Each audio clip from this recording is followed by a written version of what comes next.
Առաջին հերթին ես կփորձեմ շատ կարճ լինել, առաջին հերթին մեր անելիքը որպես քաղաքական, քաղաքացիական ռազմավարություն պետք է լինի կեղծ օրակարգերի մերժումը։ Կեղծ օրակարգերի մերժումը եւ մեր հանրությանը ցույց տալը, որ եւ ուղղորդելը, ցույց տալը եւ ուղղորդելը, որ այսօրվա իշխանությունների կողմից մշակված օրակարգերը դրանք ծուղակներ են եւ հանրությունը պետք է զերծ մնա այդ ծուղակները ընկնելու։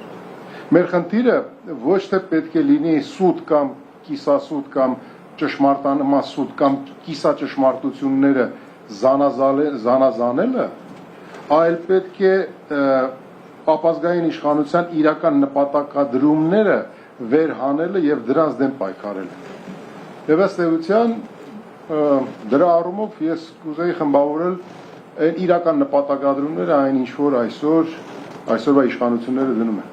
Առաջինը ըստ էության հայ առաքելական եկեղեցուն հնազանդեցնելն է։ Մի այնպիսի գործընթաց, որը ըստ էության շարունակական գործընթաց է, որովհետև եթե վերցնենք ինստիտուցիոնալությունը, ապա բանակի, արտահայտության համակարգի այդ բոլոր ջլատման, փլուզման այդ գործընթացների տրամաբանական շարունակությունը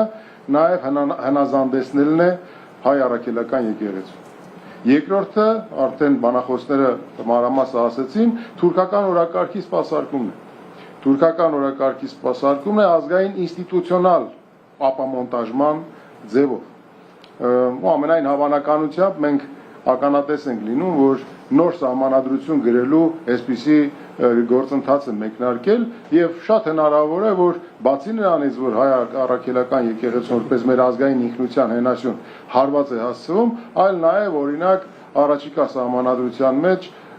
հայ առաքելական եկեղեցու բացառիկության նորմա օրինակ պետք է բացառվի։ Սա էլ կարող է լինի թուրքական աշխարհի կողմից դրված որոշակի պահանջ։ Երրորդը դա ներքաղաքական մանիպուլյացիան է։ Առաջիկա ընտրություններին նախաշեմին նախկինների պիտակի կողքին դնել նաև հայ առաքելական եկեղեցու։ Եվ որպես այս կեղծ օրակարգի նոր Հայաստան, հին Հայաստան, այս կեղծ օրակարգի ներքո ըստ էության փորձել ամրապնդել իրենց էլեկտորալ հնարավորությունները եւ հնարավորինս պատրանք ստեղծել, որ նախկինների դեմ պայքարը ըստ էության նաև պայքար է հայ առաքելական եկեղեցու դեմ, դրանով նաև փորձել ընտրողների իրենց բազմությունը շատացնել կամ հնարավորություն ունենալ էլեկտորալ հնարավորություններ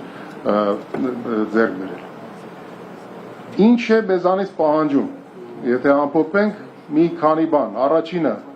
պահպանել ազգային հոգևոր ինքնիշխանությունը, այսինքն լինել հայ առաքելական եկեղեցու կողքին եւ լիարժեքորեն մասնակցել նրա պաշտպանությանը։ Երրորդը ապամոնտաժել կեղծ օրակարգերը եւ իրականում տեղափոխել այդ իրական պետական սպառնալիքների հարթությունը։ Այսինքն մենք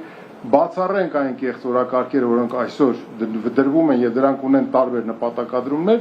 մենք հանրության ուշադրությունը բերենք, տեղափոխենք իրական պետական սպառնալիքների հարթություն։ Կազմակերպել պրագմատիկ իրավական, քաղաքական եւ քաղաքացիական նախաձեռնություններ պաշտպանելու համար մեր ազգային անվտանգության հիմնասյունը հայ առաքելական եկեղեցին։ Դերևս այսքանը, շնորհակալություն։ Շնորհակալություն, պարոն Անանյան։ Ձայնը տրվում է Տիկին Լարիսա Ալավերդյանին։ Խնդրում եմ։